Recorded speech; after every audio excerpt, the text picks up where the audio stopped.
Puji Tuhan, shalom ibu-ibu. Kami mengucapkan selamat tahun baru buat ibu-ibu semua. Bagaimana ibu-ibu kabarnya? Luar biasa, boleh kasih salam dulu kanan kiri.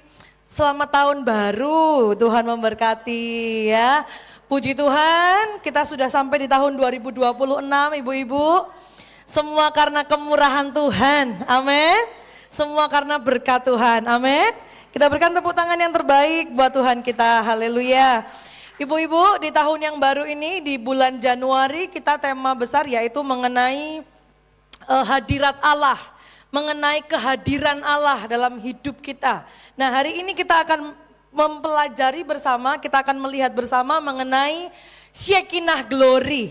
Coba katakan bersama dengan saya, Shekinah Glory, saudara ya. Nah, apa itu Shekinah Glory? Mungkin ibu-ibu yang dari gereja Pentakosta lama sudah sering dengar ya, Shekinah gitu ya. Shekinah Glory, atau mungkin ada anaknya, ada cucunya, menantunya namanya Shekinah. Nah, saudara ya, apa artinya Shekinah ya?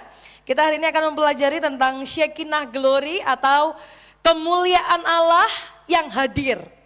Kemuliaan Allah yang berdiam. Itu adalah Shekinah Glory. Nah, saudara, Shekinah Glory itu biasanya terjadi pada zaman itu, slide selanjutnya. Itu terjadi saat dalam tabernakel atau kemah suci, saudara ya, ketika roh Allah itu berdiam, Allah itu menaungi, Allah itu hadir. Nah, di sanalah disebut dengan Shekinah Glory. Nah, Shekinah itu adalah sebuah kata yang menunjuk kepada makna atau kehadiran Allah, keberadaan Allah yang suci, yang mulia di dalam kemah suci, saudara, atau tabernakel tadi. Nah, Shekinah ini adalah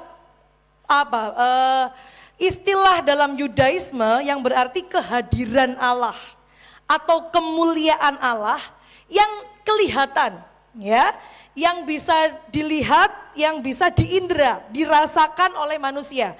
Nah, makanya nanti kita akan membaca firman Tuhan, kita akan lihat bahwa kemuliaan Allah, kehadiran Allah dalam beberapa waktu itu terjadi seperti tiang awan, tiang api, begitu saudara ya, dalam bentuk-bentuk yang bisa dilihat, dirasakan. Nah, itu adalah Shekinah, ya, Shekinah Glory. Kita baca bersama-sama dalam Keluaran pasal 40 ayat 34 sampai dengan yang ke-38 dulu, kita baca bergantian seperti biasa. Keluaran 40 ayat 34, demikianlah firman Tuhan. Lalu awan itu menutupi kemah pertemuan dan kemuliaan Allah memenuhi apa saudara? Kemah suci. Ayat 35 ibu-ibu, 3, 2, 1.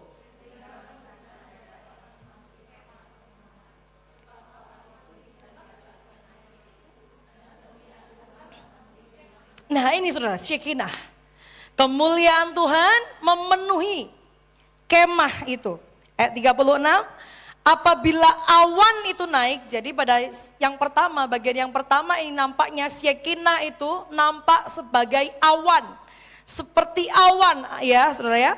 Apabila awan itu naik dari atas kemah suci, berangkatlah orang Israel dari setiap tempat mereka berkemah. Ayat 37, 1, 2, 3.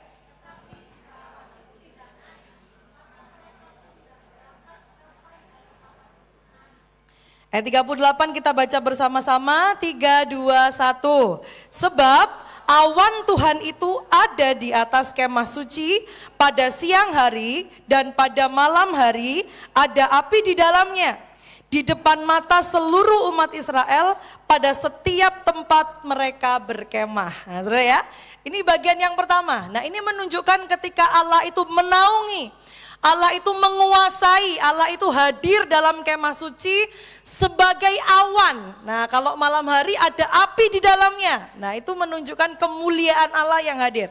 Shekinah yang hadir. Nah, kita baca bagian yang kedua, saudara. 2 Tawarikh 7 ayat 1 sampai dengan ayat yang ketiga kita baca bergantian sekali lagi.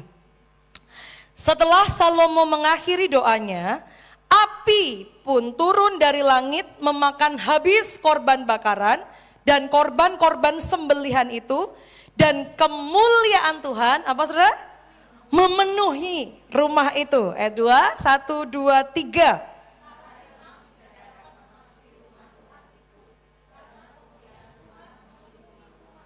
Wah, saudara ya, luar biasa ya. Saya kalau membayangkan saya ada di sana itu betapa, wah, betul ya. Ayat yang ketiga kita baca bersama-sama. 1, 2, 3. Ketika segenap orang Israel melihat api itu turun dan kemuliaan Tuhan meliputi rumah itu, berlututlah mereka di atas lantai dengan muka mereka sampai ke tanah, lalu sujud menyembah dan menyanyikan syukur bagi Tuhan, sebab Ia baik, bahwasanya untuk selama-lamanya kasih setianya. Amin. Kita berikan tepuk tangan yang terbaik buat Tuhan kita. Nah, Bapak Ibu, salah ya. Nah, ibu-ibu, ternyata Syekinah ini mengajarkan kita beberapa hal mengenai kehadiran Allah di dalam hidup kita. Ya, yang pertama, apa yang dinyatakan oleh Syekinah glory atau kehadiran dalam kemuliaan Allah dalam hidup manusia atau orang-orang percaya umat-umat Allah. Yang pertama, kemuliaan dan kekudusan Tuhan itu sangat dahsyat. Begitu dahsyat, amin saudara. Nah, makanya kalau hari ini kita belajar ternyata Tuhan itu memilih hadir di tengah umatnya. Berarti yang hadir itu adalah sebuah kemuliaan, sebuah kekudusan yang bukan biasa, tapi yang dahsyat. Amin saudara. Coba saya kanan kiri bilang, kemuliaan Tuhan dahsyat. Kemuliaan Tuhan dahsyat. Saudara lihat betapa dahsyatnya, ayat 34. Lalu awan itu menutupi kemah pertemuan dan kemuliaan Tuhan memenuhi kemah suci sehingga Musa tidak dapat memasuki kemah pertemuan. Saudara lihat, saking dahsyatnya kemuliaan Tuhan. Bahkan Musa, orang yang dipilih oleh Tuhan, orang yang dipanggil oleh Tuhan sendiri, mereka tidak sanggup, dia tidak sanggup memasuki saking dahsyat kemuliaan Tuhan dan kekudusannya. Demikian juga pada waktu Salomo tadi saudara, kemuliaan Tuhan memenuhi rumah itu. Ayat yang kedua, para imam tidak dapat memasuki rumah Tuhan. Sama enggak saudara? Sama. Ketika ada hadirat Allah, ketika ada kemuliaan Allah yang begitu dahsyat saudara, bahkan imam Tuhan sekalipun, orang yang paling kudus sekalipun, itu tidak bisa menandingi, tidak bisa melawan saudara, kemuliaan dan kekudusan Tuhan. Amin saudara. Nah ini dahsyat dan luar biasa. Ini menunjukkan kepada kita bahwa ternyata dosa dan kekudusan itu lagi-lagi saudara ya. Lagi-lagi. Ini tidak bisa ketemu. Di mana ada kekudusan, dosa itu ciut, dosa itu mati, dosa itu tidak ada artinya. Bahkan orang yang paling kudus sekalipun saudara, dosa itu begitu menguasai sampai tidak bisa kemuliaan Allah ini menjangkau. Kehadiran Allah selalu menyadarkan dan mengingatkan kita akan dosa, kesalahan, dan pelanggaran kita. Sehingga membawa kepada pertobatan. Jadi saudara kalau memahami bahwa kemuliaan Tuhan dan kekudusan Tuhan dalam hidup kita itu begitu dahsyat, begitu luar biasa. Itu harusnya membuat kita gentar. Betul saudara? Membuat kita merasa ya siapa saya ini. Sampai Tuhan itu mau tinggal sama saya. Tuhan itu hadir dalam hidup saya. Tuhan masuk dalam hati saya. Siapa saya? Saya manusia berdosa, saya penuh pelanggaran, saya hina, saya sakit, saya suka berdusta. Tuhan, saudara, saya tidak setia. Siapa kita? Dan itu membawa kita kepada pertobatan. Amin saudara. Nah jadi kalau kita memahami betapa dahsyatnya kemuliaan Tuhan, kehadiran Tuhan dalam hidup kita, maka semestinya kita hidup di dalam pertobatan. Amin. Kerendahan hati dan kehancuran hati untuk menyadari kehinaan akan menolong kita memahami dahsyatnya kasih dan pengampunan Tuhan dalam hidup kita. Sehingga kita layak saudara mengalami tadi hadirat Allah, kekudusan Allah yang dahsyat.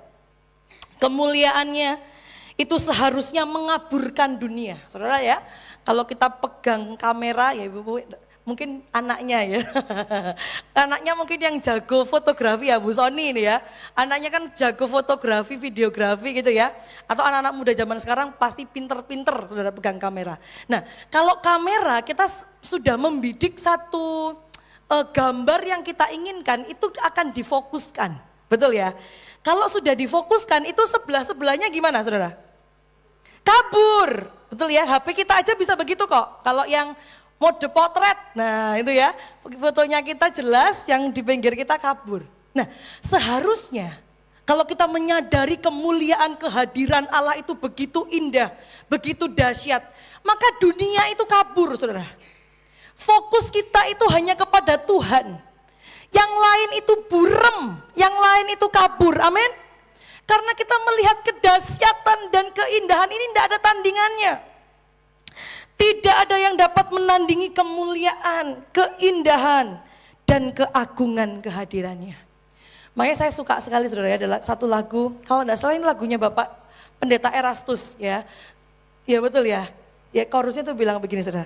Oh Tuhan Yesus, kerinduan hatiku, mutiara tak ternilai harta milikku, keindahanmu memudarkan dunia, di mataku engkau termulia.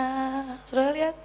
Kalau Kristus itu begitu indah, kita menyadari kehadirannya itu begitu dahsyat, begitu mulia. Biarlah dia hanya satu-satunya harta kita yang paling berharga. Amin saudara ya. Kita berikan tepuk tangan yang terbaik buat Tuhan kita. Nah itu yang pertama ibu-ibu. Yang kedua, Shekinah Glory itu mengajarkan kita apa? Mengajarkan kepada kita bahwa kehadiran Allah, Allah yang hadir dalam umatnya itu memimpin umatnya. Amin. Makanya di tahun 2026, di awal tahun kita belajar mengenai hadirat Allah. Sebab hadirat Allah itu memimpin kita. Amin. 2026 enggak usah takut, hadirat Allah memimpin umatnya. Lihat saudara ya, 36 dan 37. Apabila awan itu naik dari atas kemah suci, berangkatlah orang Israel dari setiap tempat mereka berkemah. Tapi jika awan itu tidak naik, maka mereka pun tidak berangkat sampai hari awan itu naik. Saudara lihat. Jadi kemuliaan Allah itu memimpin mereka. Oh kalau awan itu naik mereka berangkat berjalan lagi saudara. Menuju ke tanah Kanaan. Tapi kalau awan itu berhenti selama itu juga mereka akan tetap tinggal di sana. Amin saudara. Nah hari ini biarlah kita juga dipimpin oleh hadirat Allah. Amin ya. Kita menyerahkan hidup kita itu dalam pimpinan Allah. Bukan dalam pimpinan kita secara pribadi, pimpinan pikiran kita, mungkin pimpinan ego kita, pimpinan target-target kita, saudara. Pimpinan siapa suami kita, ya kita berdoa suami kita dipimpin oleh Roh Kudus. Amin. Tapi sebagai wanita, saya percaya kita semua adalah tiang doa. Amin saudara. Jadi kita juga bisa menolong suami kita untuk boleh menangkap visi Tuhan. Untuk boleh mengerti hati Tuhan. Dan langkah-langkah keluarga kita pun dipimpin oleh Tuhan. Ya. Kenapa? Kenapa kita harus menjadikan Allah, hadirat Allah itu pimpinan utama kita.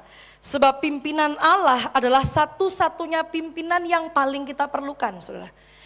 Dia maha tahu, dia maha mendengar. Dia maha pengasih, dia peduli kepada kita, dia sang pencipta hidup kita, dia penebus kita, dia pemulih kita, dia penopang hidup kita. Siapa kita yang gak mau ditopang oleh Tuhan, yang gak mau dipimpin oleh Tuhan, wes Tuhan sak karepku dewe lah, pokoknya saya mau begini ya sudah beginilah, jangan ikut campur. Siapa kita saudara? Padahal bulan, bintang, alam semesta, gunung, langit, hewan-hewan kecil sampai hewan-hewan buas semua ditopang oleh kuasa tangan Tuhan. Siapa kita? Dengan ego kita, Tuhan saya mau merencanakan ini, Tuhan jangan ikut campur. Saudara hari ini mari kita rendahkan hati kita. Akui dia, kalau Tuhan beserta dengan kita biarlah dia yang bertahta. Dia yang memimpin jalan hidup kita. Amin. Dia yang memimpin masa depan kita. Dia yang memimpin cita-cita kita, isi hati kita. Biarlah dia yang memimpin anak-anak kita. Amin saudara ya. Hadirat Allah mengajarkan kita bahwa ketika dia hadir, dia memimpin kita. Yesaya 41 ayat yang ke-10 berkata, janganlah takut sebab aku menyertai engkau. Janganlah bimbang Sebab aku ini Allahmu. Aku akan meneguhkan bahkan akan menolong engkau. Aku akan memegang engkau dengan tangan kananku yang membawa kemenangan. Amin saudara. Saudara hari ini percaya Tuhan pegang tangan kita. Tuhan pimpin hidup kita. Kita menang bersama dengan Tuhan, amin. Tepuk tangan yang terbaik buat Tuhan Yesus. Hari ini enggak usah takut, 2026 tantangan ada, kita jalan bersama dengan Tuhan. Amin saudara ya. Yang ketiga, nah hadirat Allah mengajarkan kita apa? Yang ketiga, mengajarkan bahwa kemuliaan kehadirannya itu menunjukkan kesetiaannya. Allah yang memimpin kita, Allah yang dahsyat itu saudara, dia Allah yang setia. Amin saudara. Jadi jangan khawatir. Ya, ayat yang ke-38. Sebab awan Tuhan itu ada di atas kemah suci pada siang hari dan pada malam hari. Kapanpun, dimanapun, dalam musim apapun saudara. Dalam segala hal yang saudara hadapi, saudara temui, dimanapun, dalam saat apapun itu. Tuhan itu setia. Amin. Tuhan tidak seperti manusia. Tuhan itu tidak seperti orang-orang di sekitar kita. Tuhan tidak seperti barang-barang di sekitar kita. Tuhan tidak seperti kuasa-kuasa di sekitar kita. Tuhan itu Tuhan yang setia. 2 Timotius 2 ayat yang ke-13 berkata, jika kita tidak setia, dia tetap setia. Karena dia tidak dapat menyangkal dirinya. Amin saudara. Kalau kesetiaan Tuhan itu bergantung kepada kesetiaan kita. Saya percaya gereja GBT Genesis kosong. Tidak ada orang yang layak datang kepada Tuhan. Karena semua orang tidak setia. Tapi karena dia setia sekalipun kita tidak setia. Itu mengajarkan kita betapa kita harus bergantung kepada dia. Sebab kesetiaannya itu besar dalam hidup kita. 2 elemen kesetiaan Tuhan dalam hidup kita. Ibu-ibu, ya, orang dikatakan setia itu biasanya apa? Ciri-cirinya. Ya bersama-sama dari sejak menikah sampai mati, betul ya? Nggak pisah, gitu ya, nggak pisah, nggak cerai. Ya dari awal sampai mati itu bersama-sama, nah itu setia, betul ya? Itu kesetiaan dalam hal waktu. Tapi ada kesetiaan elemen yang kedua saudara, yaitu perbuatan. Nah misalnya ada karyawan kita punya karyawan sejak kita awal buka sampai setahun ini masih sama kita. Setia kan berarti ya, misalnya 12 belasan tahun. Tapi saudara, ternyata di tahun-tahun dia bersama dengan kita, dia itu juga bocorkan rahasia perusahaan kita ke musuh apa ya bahasanya ya. Kepada lawan ya, kepada apa ya bahasanya? Kompetitor. Nah, kepada kompetitor kita. Setia enggak saudara? Enggak. Jadi kesetiaan itu enggak hanya diukur waktu. Kita punya pasangan. Ya dari awal sampai kita mati enggak pernah cerai Bu, enggak pernah. Tapi will-nya banyak saudara. Setia enggak? Enggak setia. Jadi kesetiaan itu diukur 2 hal. Dari waktu dan dari perbuatan. Nah Tuhan kita, dia menunjukkan bahwa selama kita hidup dia setia dan dia tidak pernah mengkhianati kita. Dia tidak pernah ingkar janji dalam hidup kita. Dia selalu bersama dengan kita. Dia mengasihi kita, dia mendukung kita. Amin saudara. Itu Tuhan kita. Jadi kita mengerti hari ini bahwa kehadiran Allah itu juga menunjukkan kesetiaannya. Roma 8 ayat yang ke-31 berkata, lalu apa yang akan kita katakan tentang hal-hal ini? Jika Allah ada di pihak kita. Apa saudara? Siapakah lawan kita? Amin. Kita berikan tepuk tangan buat Tuhan. Karena Tuhan kita setia, maka kita berani menghadapi hari depan. Sebab dia tidak pernah tinggalkan kita. Nah yang keempat, ibu-ibu.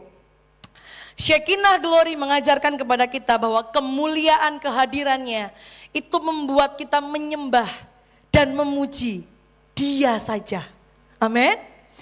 Akhir tahun saya sudah sedikit banyak membahas mengenai kecenderungan berhala hati kita. Ya. Desire, kecintaan kita selain Tuhan. Nah, ketika kita masuk bulan Januari dan kita diingatkan kembali bahwa satu-satunya yang kita perlukan adalah hadirat Allah. Biarlah hadirat Allah itu juga membawa kita, hati kita kepada penyembahan dan pujian kepada Dia saja. Amin ya ibu-ibu ya.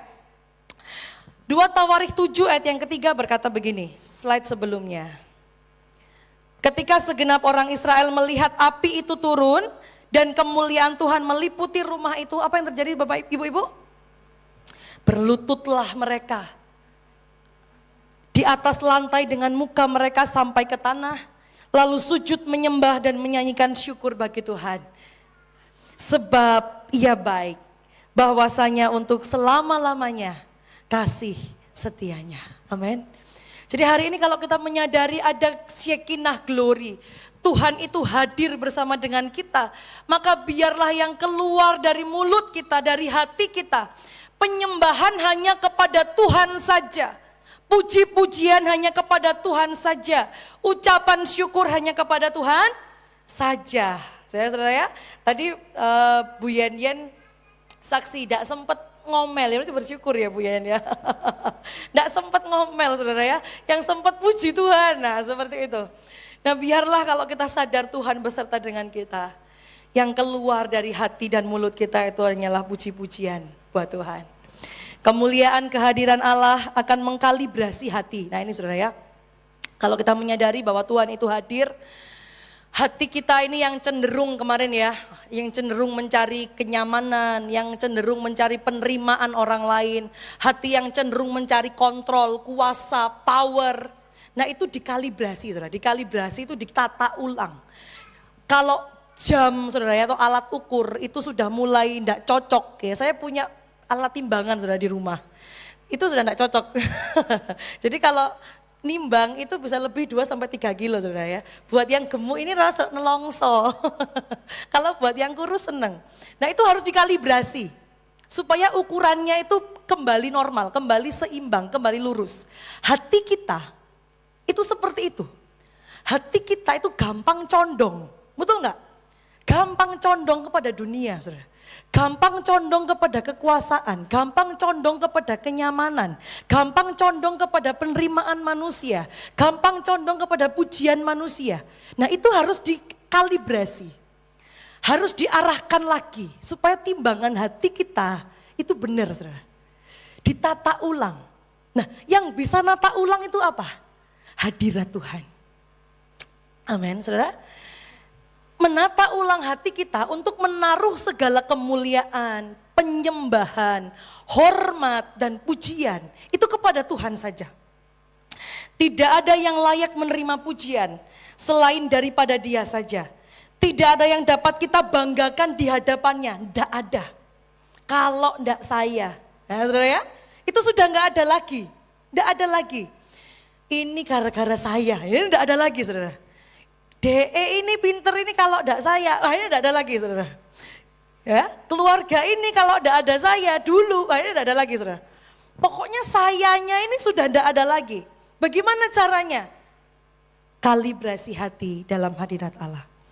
Bapak Ibu, Ibu-ibu ada satu cerita yang menarik menurut saya ya. Ada seorang raja, dia memanggil 2 orang pelawak, namanya John dan Simon. Ya. Nah ini John dan Simon saudara. Dia memanggil 2 orang pelawak. Dia bilang gini, John, tolong carikan saya satu benda yang paling baik di dunia ini. Ya, yang paling baik, yang paling berharga di dunia ini. Lalu dia bilang sama Simon, Simon, carikan saya benda yang paling tidak berharga, yang paling buruk di dunia ini. Ya saudara ya, akhirnya beberapa saat John dan Simon ini datang kembali kepada sang raja. Lalu John datang, dia buka bungkusannya, dia bilang, Raja, ini adalah barang yang paling baik di dunia ini. Dan dia buka saudara, isinya adalah lidah. Dengan lidah kita memuji Tuhan, dengan lidah kita menguatkan orang lain, dengan lidah kita mendorong orang lain, dengan lidah kita mendoakan orang lain. Lalu Simon datang, Simon membuka bungkusannya dan dia bilang kepada Raja, Raja, ini adalah barang yang paling buruk di dunia ini. Dia buka, apa itu saudara? Lidah. Dengan lidah yang sama kita memuji Tuhan, dengan lidah yang sama kita juga sering kali menyakiti hati Tuhan. Nah hari ini biarlah dengan lidah yang kecil yang kita sering tidak anggap, kita mulai dari hadirat Tuhan. Kita gunakan untuk menyembah, untuk memuji, untuk bersyukur kepada Tuhan saja. Amin, saudara. Kita berikan tepuk tangan yang terbaik buat Tuhan kita.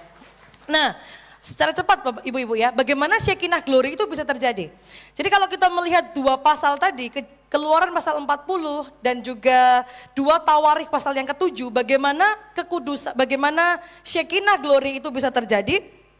Yaitu ada dengan adanya tempat kudus atau kekudusan dan juga korban yang tercurah. Slide sebelumnya, slide sebelumnya, slide sesudahnya. Satu lagi sesudahnya. Diikuti saya ya. Satu lagi sebelumnya. Enggak ada ya? Oke, ada kekudusan dan ini slide yang baru saya kirim atau bukan? Yang terakhir saya kirim. Kekudusan dan korban yang tercurah, saudara ya. Jadi tadi ada kok saya lihat, coba berikutnya. Coba berikutnya. Coba sekali lagi. Nah ini saudara ya. Dan di Keluaran yang pasal yang ke-40 kalau kita melihat, di sana ada tempat kudus atau kekudusan dan juga ada korban yang tercurah. Demikian juga di dua Tawarikh pasal yang ke-5. Jadi kalau kita maju dua pasal sebelum pasal yang ke-7, di sana ditunjukkan bahwa di pasal yang ke-40 itu Tuhan minta kepada Musa, bikinkan saya kemah dengan rinciannya begini dan begitu, saudara ya. Jadi dia berbicara mengenai kemah suci dan ada korban yang dicurahkan. Coba kalau saya baca di sini. Nah ini ya ayat yang ke-29. Mezbah korban bakaran ditempatkannya lah di depan pintu kemah suci, yakni kemah pertemuan itu, dan dipersembahkannya lah di atasnya apa saudara? Korban bakaran dan korban sajian seperti yang diperintahkan Tuhan kepada Musa. Nah jadi bagaimana Shekinah Glory itu bisa muncul atau bisa ada, bisa terjadi, yaitu adanya tempat kudus, kemah suci dan juga korban yang dicurahkan. Dua Tawarikh pasal yang ke-5, ayat yang ke-3. Maka pada hari raya di bulan ke-7 berkumpullah di hadapan raja semua orang Israel. Setelah semua tua-tua orang Israel datang, maka orang-orang Lewi mengangkat tabut itu. Tetapi Raja Salomo dan segenap umat Israel yang sudah berkumpul di hadapannya berdiri di depan tabut itu dan mempersembahkan kambing domba dan lembu sapi yang tidak terhitung dan tidak terbilang banyaknya. Jadi bagaimana Shekinah Glory itu datang di tempat yang kudus dan juga ada korban yang tercurah. Nah saudara ya, syaratnya itu. Lalu bagaimana dengan kehidupan kita sekarang? Apakah kita masih bisa merasakan saudara Shekinah Glory tadi? Yang dahsyat, Tuhan yang setia, Tuhan yang memimpin, Tuhan yang apa tadi saudara yang terakhir? Tuhan yang membawa kita kepada penyembahan. Apakah kita masih bisa? Bagaimana Shekinah Glory saat ini terjadi dalam hidup kita? Tempat kudus dan tabernakel. Firman itu telah menjadi manusia dan diam di antara kita. Saudara ya, 1 Yohanes 1 ayat yang keempat, Yohanes 1 ayat yang keempat berkata, firman itu telah menjadi manusia dan diam, itu bertabernakel. Slide sebelumnya. Nah ini saudara ya, itu artinya bertabernakel di antara kita. Dan kita telah melihat kemuliaannya, yaitu kemuliaan yang diberikan kepadanya sebagai anak tunggal Bapa, penuh kasih karunia dan kebenaran. Jadi ternyata tempat suci itu, tabernakel itu sudah datang kepada kita di dalam diri Yesus. Ya, syarat pertama saudara ya. Syarat yang kedua, harus ada korban yang dicurahkan. Domba Paskah yang dikorbankan satu kali untuk selama-lamanya. Saudara lihat, Yohanes 1 ayat yang ke-29, Yohanes itu ketika melihat Yesus, dia berkata begini, pada keesokan harinya Yohanes melihat Yesus datang kepadanya dan ia berkata, lihatlah anak domba Allah yang menghapus dosa dunia. Lukas 23 ayat 44 sampai 46 berkata demikian. Ketika itu hari sudah kira-kira jam 12, lalu kegelapan meliputi seluruh daerah itu sampai jam 3. sebab matahari tidak bersinar dan tabir bait suci terbelah dua. Lalu Yesus berseru dengan suara nyaring, "Ya Bapa, ke dalam tanganmu kuserahkan nyawaku." Dan sesudah berkata demikian ia menyerahkan nyawanya. Saudara, ibu-ibu, mungkin ibu-ibu enggak notice ya, maksud mungkin saya juga begitu. Kita biasa meninggalkan. Kenapa ada jam dituliskan di sana dalam Lukas? Kenapa harus jam 12 sampai jam 3? Jam 3 tepat ketika Yesus mati. Di situ adalah hari Paskah dimulai, di mana bait Allah menyembelih domba-domba Paskah, saudara. Di tempat itu, pada jam itu, pada momen itu, domba Paskah yang sejati, yang sempurna, mati. Tidak ada yang kebetulan ditulis dalam Alkitab. Ketika itu ditulis dengan rinci, menunjukkan kepada kita bahwa Yesus, Sang domba yang sejati yang menghapus dosa kita. Darah yang tercurah agar Shekinah glory itu boleh hadir dalam hidup kita. Amin, ibu-ibu. Pribadi Allah yang hadir dengan penuh kemuliaan, Shekinah glory yang menjadi manusia, yaitu Yesus Kristus, harus mati supaya Shekinah glory itu hidup dalam diri manusia. Terkadang kita merasa kesepian, ya, sebagai wanita, sebagai ibu-ibu kita merasa kesepian karena kita ingin diterima, karena kita ingin dicintai, karena kita mungkin merasa kita tidak berharga. Wah, saya ini cuma bantu suami, penghasilan saya cuma kecil bu, atau saya ini cuma bantu jaga cucu, saya ini tidak berarti, tidak berharga. Mungkin kita merasa kesepian karena kita merasa tidak memiliki arti yang penting dalam keluarga, dalam gereja. Tapi di dalam Yesus, Shekinah glory itu ada dalam diri kita. Kita diterima seutuhnya. Kita dicintai tanpa syarat. Kita memiliki nilai yang luar biasa. Karena Allah telah memberikan nilai Kristus di dalam diri kita. Kita memiliki arti penting karena hidupnya telah diberikan kepada kita. Kita penting, saudara. Ketika Allah melihat kita, ia melihat Kristus yang telah mati untuk kita. Jadi hari ini tepuk dadanya bilang, saya tidak kesepian.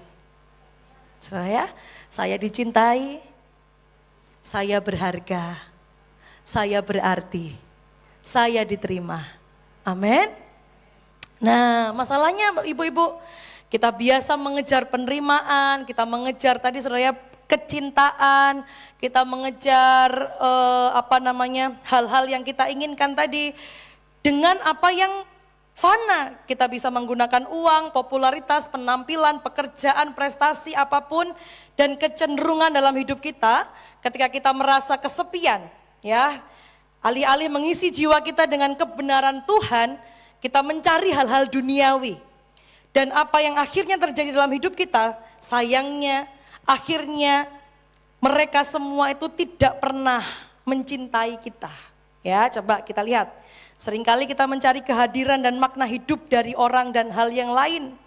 Padahal mereka, uang akan membuat kita rela mati karenanya. Ya, kita cari uang, kita mendambakan uang, kita nyimpen uang, saudara.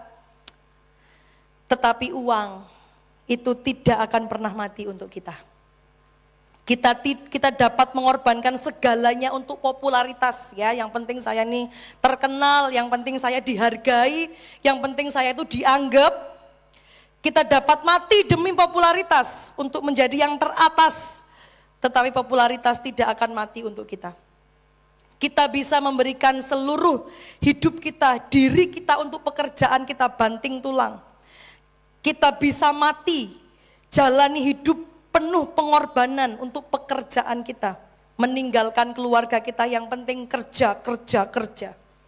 Tapi pekerjaan kita tidak akan mati untuk kita. Kita bisa mati untuk keluarga atau sahabat kita. Tapi mereka, mungkinkah mereka akan mati untuk kita? Saya rasa enggak. Yesus mati untuk kita. Yesus mencintai kita. Pikiran bahwa dia tidak akan pernah meninggalkan kita atau mengabaikan kita. Dia ditinggalkan agar kita dapat menjadi miliknya dan dia tidak akan pernah meninggalkan kita. Shekinah glory yang hadir dalam hidup kita, saudara. 1 Korintus 3 ayat 16 sampai yang ke-17. Tidak tahukah kamu bahwa kamu adalah bait Allah dan bahwa roh Allah diam, syoken, shekinah, saudara, di dalam kamu. Sebab bait Allah adalah kudus dan bait Allah itu adalah kamu. Amin. Kita orang yang kudus, saudara. Maka hari ini kita bertindak juga bertindak kudus. Amin ya. Kolose 1 ayat 26 sampai dengan yang ke-27. Yaitu berita yang selama berabad-abad yang lalu dirahasiakan oleh Allah kepada semua orang. Tetapi sekarang dinyatakan kepada umatnya. Kepada umatnya itu Allah mau menyatakan betapa baiknya dan agungnya rahasianya itu untuk seluruh umat manusia. Rahasia itu adalah Kristus ada dalam dirimu. Yang berarti kalian akan turut menikmati kebesaran Allah. Bayangkan, saudara. Ini rahasia yang dulu ditutupi kepada nabi-nabi, kepada imam-imam, kepada rasul-rasul. Baru di perjanjian baru Yesus datang ke dalam dunia, rahasia itu dibukakan. Dan sekarang apa rahasia itu? Kristus ada di dalam dirimu. Amin. Tepuk dada kita bilang, Kristus ada dalam diriku. Amin. Ibu-ibu, jadi kalau Kristus ada dalam diri kita, maka yang tadi bisa menjadi milik kita, bisa menjadi bagian kita. Apa? 4 hal tadi. Kemuliaan dan kedahsyatan kekudusannya. Kemuliaannya yang memimpin. Kesetiaan kehadirannya. Dan kemuliaan kehadiran yang membawa kita kepada penyembahan. Itu menjadi milik kita. Menyertai kita seumur hidup kita. Amin, saudara. Kita berikan tepuk tangan yang terbaik buat Tuhan kita. Selamat memasuki tahun 2026 dalam hadirat Tuhan. Tuhan ada di dalam kita. Tuhan menghibur dan menopang kita. Amin. Saya undang untuk bangkit berdiri, ibu-ibu. Pertanyaan reflektif. Mari sebelum kita menutup renungan hari ini, saya mengundang ibu-ibu untuk bangkit berdiri. Mari kita tanyakan kepada diri kita sendiri. Pertanyaan yang pertama. Ibu-ibu, kepada siapa atau kepada apakah kita mencari kehadiran dan efek kehadiran itu? Penerimaan, cinta, dan nilai diri. Kepada suamikah, kepada anakkah, kepada harta yang kita simpankah, kepada kerabat yang dapat kita andalkan. Apakah kita sungguh menyadari bahwa satu-satunya yang kehadirannya itu paling kita perlukan, itu adalah kehadiran Allah, Shekinah. Apakah jika keluarga itu hilang dari hidup kita, kalau uang itu hilang dari hidup kita, popularitas hilang dari hidup kita, kejayaan hilang dari hidup kita, kita merasa tidak berarti? Apakah kita meresponi kehadirannya dengan sungguh mencari dia? Atau sebaliknya, kita masih suka mengejar dunia? Ibu-ibu, adakah ketakutan yang kita alami saat ini? Sesungguhnya bukan diri kita sendiri yang menghadapi. Saat ini, Kristus diam dalam diri kita. Maka dia senantiasa bersama dengan kita untuk menghadapi hari-hari dengan memegang tangan kita. Amin. Kita tundukkan kepala kita. Kita mau memuji Tuhan. Jalanmu tak terselami. Jalanmu tak terselami oleh setiap hati kami.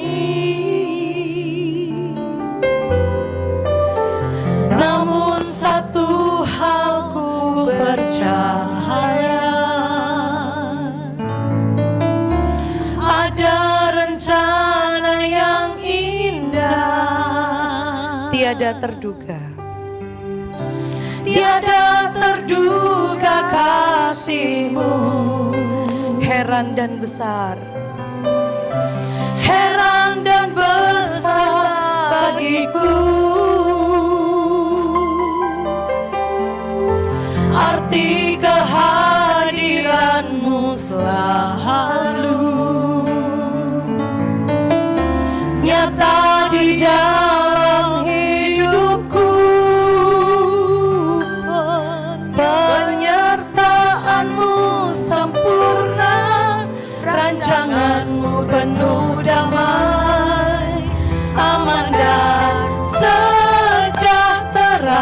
Walau di tengah badai, ingin ku selalu bersama, rasakan keindahan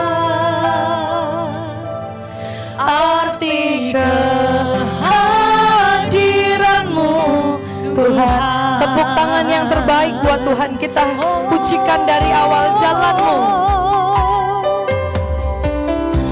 Jalan-Mu tak terselami oleh setiap hati kami. Haleluya. Namun satu hal ku percaya, ada rencana-Mu Tuhan. Ada rencana yang indah, tiada terukur, tiada terduga kasih-Mu. Heran dan besar bagiku. Arti kehadiran-Mu Tuhan dalam hidup kami. Arti kehadiran-Mu selalu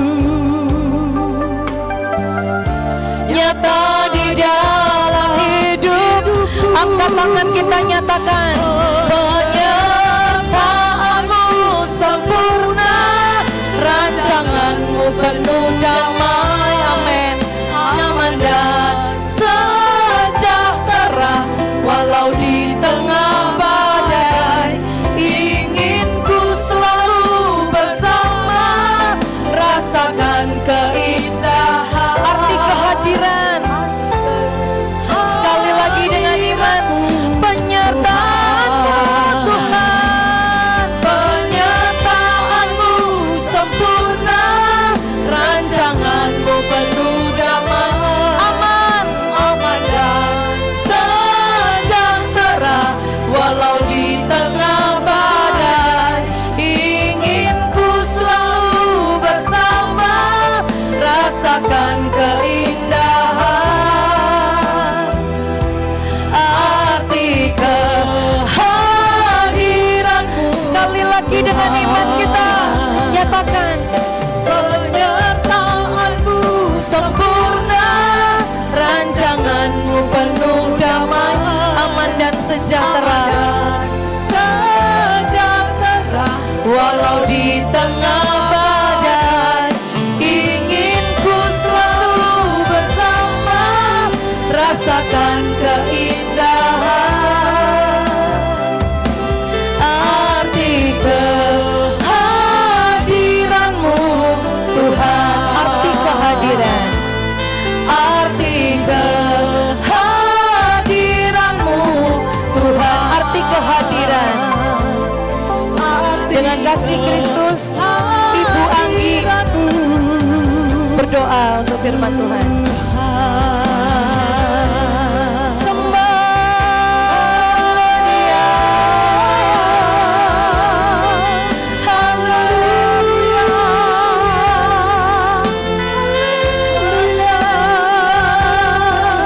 Terima kasih Bapa.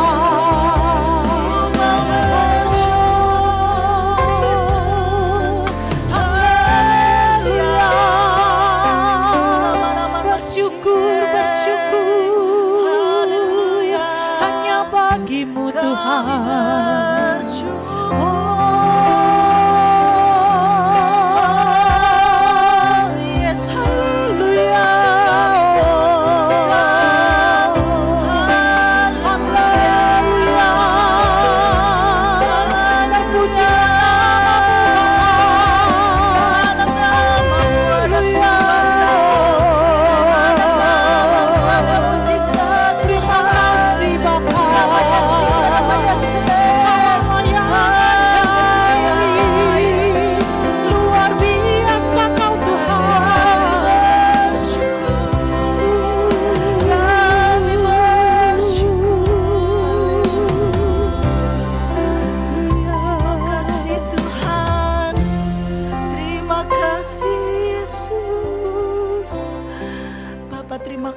kasih atas kebaikan-Mu Bapa. Tuhan, Kau tahu Tuhan, kami selalu butuh Engkau Tuhan. Dan kami selalu membutuhkan Engkau Tuhan dalam setiap perkara di dalam hidup kami Bapa. Tuhan, tuntun kami Tuhan, agar selalu kami takut akan Engkau Tuhan. Agar kami selalu berada di jalan-Mu Tuhan. Kami percaya Tuhan, Shekinah ada di dalam hidup kami. Engkau yang selalu menyinari hidup kami Tuhan. Terima kasih Tuhan Yesus. Kami kuat bukan karena gagah kami Tuhan. Kami bisa berdiri sampai dengan saat ini Tuhan. Itu semua karena Engkau Tuhan. Itu semua karena kemuliaan-Mu Tuhan. Oh Tuhan Yesus, jangan pernah Kau tinggalkan kami Tuhan. Karena kami tidak bisa berjalan sendiri Tuhan. Terima kasih Tuhan Yesus. Terima kasih ya Bapa. Tuhan, terima kasih atas kebesaran-Mu Tuhan. Kami sudah mendengarkan kebenaran firman-Mu Bapa. Biarlah firman yang disampaikan oleh hamba-Mu Tuhan, itu semua bisa menguatkan hati kami Tuhan. Bisa menjadi rema dalam hidup kami Bapa. Agar kami selalu taat akan Engkau Tuhan. Agar kami selalu mencintai Engkau Tuhan. Biarlah Tuhan, apapun yang ada di dalam hidup kami ini Tuhan, biarlah semuanya terjadi atas kehendak-Mu saja Bapa. Terima kasih Tuhan Yesus, terima kasih ya Bapa. Kau berkati hamba-Mu Tuhan yang menyampaikan firman. Kau berkati juga Tuhan hamba-Mu, jemaat-Mu yang ada di tempat ini yang sudah mendengarkan kebenaran firman-Mu Bapa. Biarlah sukacita senantiasa hanya di dalam Engkau Tuhan. Terima kasih Tuhan Yesus, hanya di dalam nama-Mu Tuhan kami sudah berdoa dan mengucapkan syukur Bapa. Haleluya, amin.